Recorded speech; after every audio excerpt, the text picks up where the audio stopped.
Last honors for Herbert Hoover, 31st President of the United States. The nation's capital pauses to pay tribute to the son of a blacksmith who rose to the highest office in the land and remained in public service to the end of his days in his 91st year. His body is carried up the steps of the Capitol to rest in the rotunda, an honor reserved for a few men. The great, the humble, mourn his passing.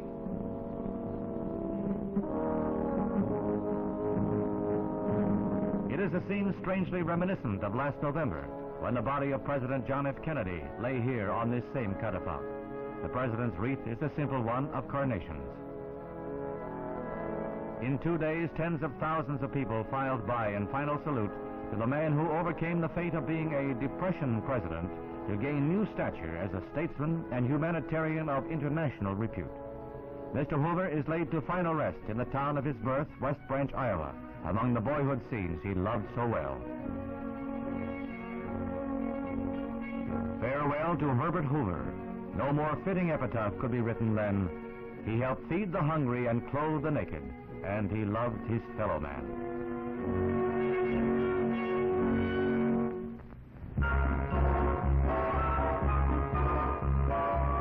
The closing banquet of the 35th Annual Allied States Association of Motion Picture Exhibitors Convention in Detroit, with U.S. Senator Philip A. Hart left as principal speaker.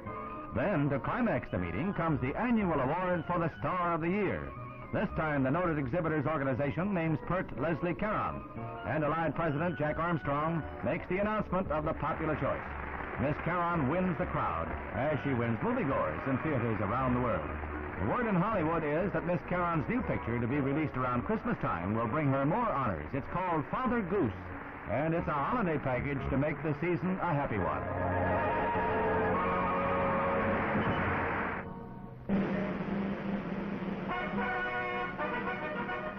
The Olympic torch is about to be extinguished in a blaze of glory by the U.S. track team.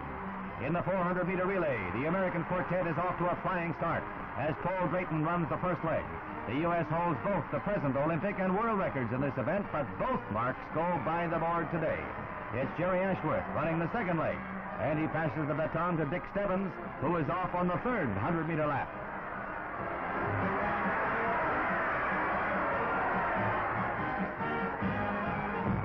Then Stebbins passes to Bob Hayes, and watch that man take off. Hayes, left, literally flies down the track as he heads for the wire to make it 39 seconds flat for the U.S.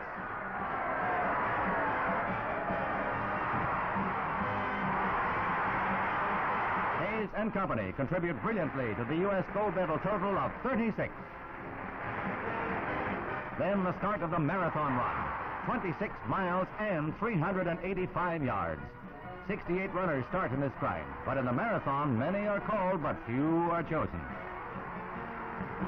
As they leave the stadium for the run through the streets of Tokyo, it is estimated that more than 1.5 million people line the route. Favored in the race is the winner of the 1960 Olympic run, a member of Haile Selassie's Ethiopian Palace Guard, Abebe Bikila.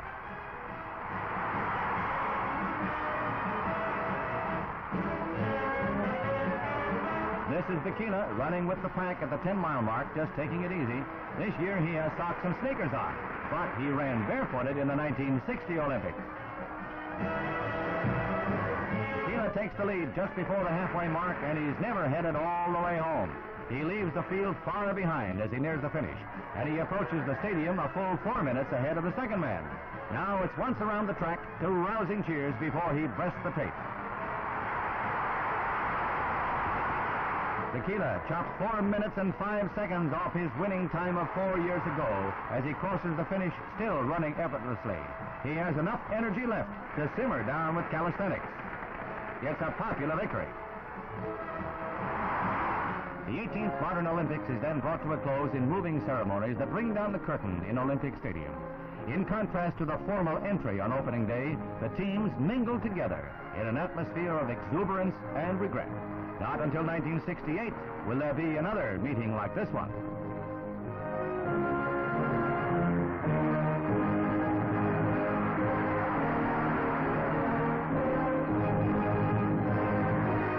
Then the Olympic torch is extinguished, not to brighten the horizons of international sportsmanship until it is relit in Mexico City. An honor guard carries the Olympic banner from the stadium as 200 torches make a jeweled circle of friendship as the Japanese word for farewell goes up on the scoreboard.